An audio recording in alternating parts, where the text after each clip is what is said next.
Hi, I just got back from a great trip to the zoo. I had a lot of fun and learned a lot too. But I just had some questions about some of the animals that I saw. As I walked around, I noticed how different the animals were from each other. I noticed that they all needed air, food, and water to survive, but their bodies, behaviors, and habitats were all different. How does an animal's body help it to move, get food, and survive?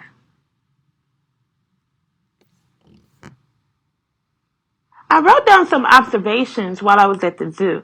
Animals often move around to find food and water, to care for their young, or to escape predators. I use my feet and legs to run or walk, but animals use different body parts to help them move. Parrots and bats use wings to fly and get from one place to another quickly. Sea lions and penguins use flippers to swim and maneuver underwater. Fish have fins to swim too. I spent a long time watching them under the bridge. Most fish move their body and tail fins back and forth to get through the water. The other fins help them steer and balance. Let's see what else. Oh yeah, the African savanna exhibit. Zebras use hooves to run quickly and defend themselves. Is there anything else besides speed that might help zebras escape predators? Good thinking. Many animals have special colors and patterns that help them hide in plain sight. Zebra stripes are a kind of camouflage that blend in with the shade and sun in the grasses where they graze. They also look confusing when the herd starts to run, so that it's hard for a lion to pick just one out of the group. So that's one pretty convincing body covering.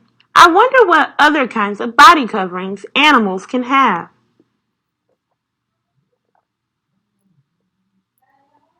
I've got fur and feathers so far. What else? I know, scales. Fish and reptiles have scaly skin to help protect themselves and to keep moisture inside of their bodies. I thought I heard somebody talking about reptiles. I'm doing some research on what characteristics different animals use to survive. Well, alligators are one of my favorite animals. Cool. Do you know how alligators move and eat? They have legs to walk on land and webbed feet, and a powerful tail that helps them swim.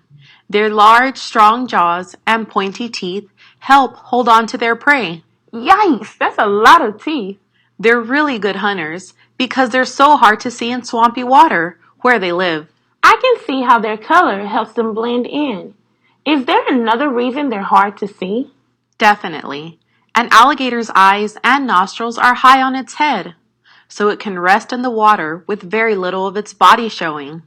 But it can still breathe and see when prey is getting close. Nice one. Thanks for sharing. My pleasure. See you later. Bye. The alligator has an interesting strategy for hunting. I wonder what other characteristics help animals get food. I can think of two other animals from the African exhibit at the zoo that use special body parts for feeding.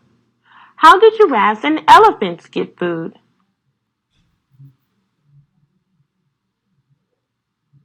I saw the giraffes today using their long necks to reach leaves on high branches, and their super long tongues to pull those leaves off the trees. Shorter animals like gazelles wouldn't be able to reach those branches and would have to eat plants closer to the ground. The elephants use their trunks like arms to bring food and water to their mouths.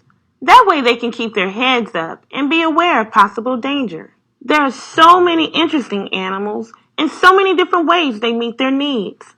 Can you think of any other special characteristics that help animals to survive? Well, have fun investigating, and I'll see you next time.